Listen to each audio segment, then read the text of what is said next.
On revient ce matin sur cet été meurtrier dans les quartiers où règne le trafic de drogue. On est en ligne avec Frédéric Ploquin, grand reporter, spécialiste du grand banditisme. Bonjour Frédéric Ploquin. Bonjour à vous. Un mort, une dizaine de blessés, au moins 7 fusillades en moins d'un mois à Grenoble et ses environs.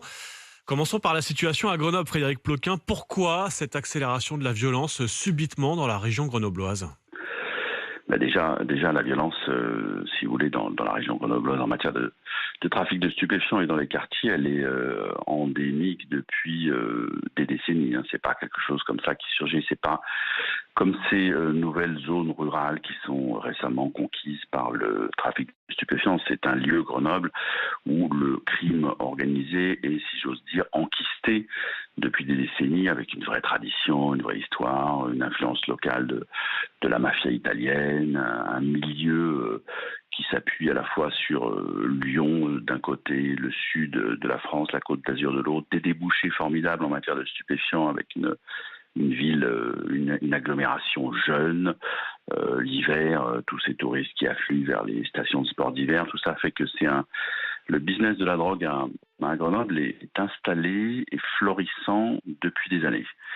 Donc à partir de là, vous avez eu cet été probablement qu'on se réveille aussi après les Jeux Olympiques. Les Jeux Olympiques n'ont pas ont étouffé, on va dire, les Jeux Olympiques ont étouffé le bruit des balles et le bruit de ceux qui ferraillaient dans les quartiers pour conserver leur territoire.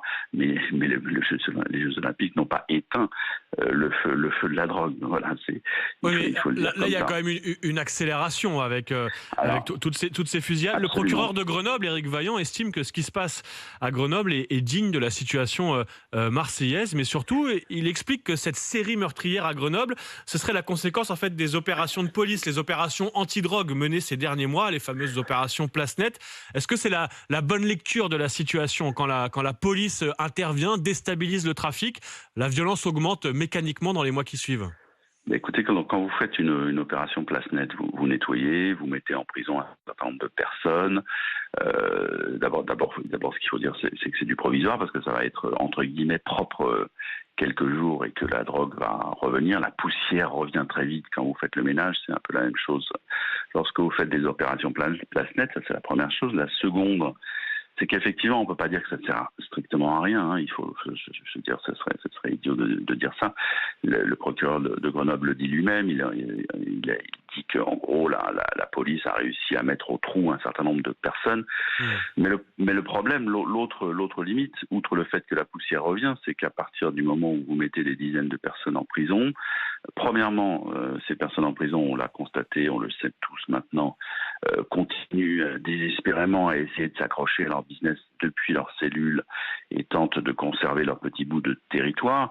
Mais comme ils sont plus là, les souris dansent, si j'ose dire, et donc la génération suivante, quand vous mettez en prison ceux qui tiennent les points de deal, là on est quand même au bas de l'échelle, on n'est pas en haut de l'échelle du crime organisé, on est en bas, donc ils ont 22, 23, 24 ans.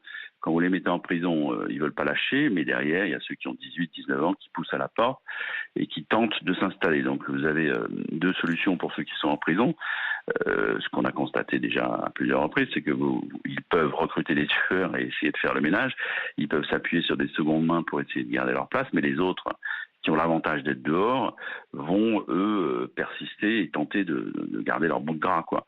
Donc à partir de là, le procureur n'a pas tort de dire que ce grand ménage déstabilise les équipes en place et donc génère nécessairement au bout du bout... Parce qu'au fond, dans ce que je comprends, Frédéric Ploquin, on interpelle, on met en prison un trafiquant qui tenait un point de deal.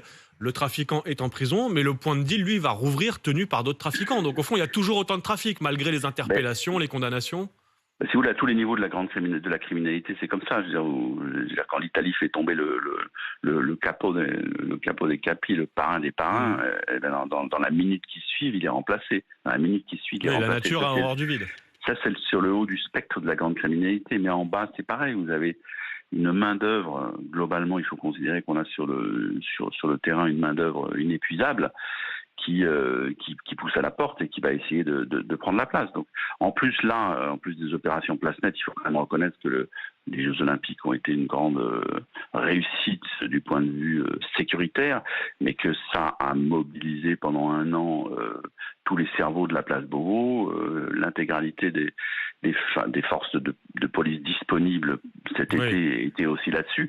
Donc il y a aussi là une espèce probablement que ça a créé une espèce de petit appel d'air. Justement, parlons de la place de la police. J'aimerais qu'on parle de ce qui s'est passé à Nîmes cette semaine dans le fameux quartier de Pisevin. C'est là qu'il y a un an, un petit garçon de 10 ans, Fayed, est mort après avoir été touché par une balle perdue. Un an après, un commissariat devait ouvrir il y a quelques jours dans le quartier, mais un incendie dans le local commercial qui jouxte ce nouveau commissariat a eu lieu. On a même des images de vidéosurveillance de cette explosion juste à côté du nouveau commissariat.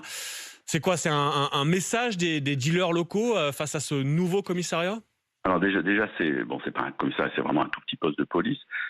Premièrement, deuxièmement, c'est pas la première fois qu'on voit des postes de police directement attaqués en Seine-Saint-Denis. À la différence de Nîmes, je me souviens très bien au début des années 2000 de l'attaque comme ça d'un petit poste de police qui avait été installé au cœur d'un quartier pendant le déploiement de la police de proximité. Donc ça, c'est la première chose. La deuxième chose, c'est qu'effectivement, y compris le patron de la police dans le Gard, le préfet du Gard, pour l'instant,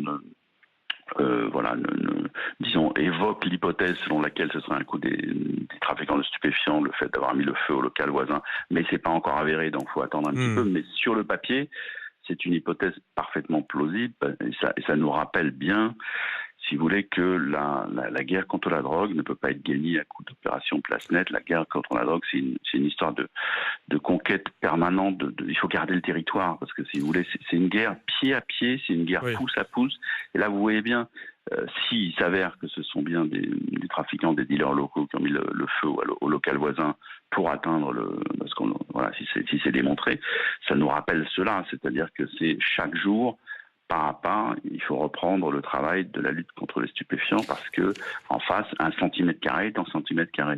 Merci Frédéric Ploquin. Voilà. Je rappelle que vous êtes grand reporter, spécialiste du grand banditisme. Je vais aussi rappeler le nom de votre dernier ouvrage, Les narcos brisent l'omerta. C'est aux éditions Albin Michel. Merci Frédéric Ploquin d'avoir été en direct avec nous ce matin sur RMC pour revenir, sur cet été meurtrier, on peut le dire, dans les quartiers où règne le trafic de drogue.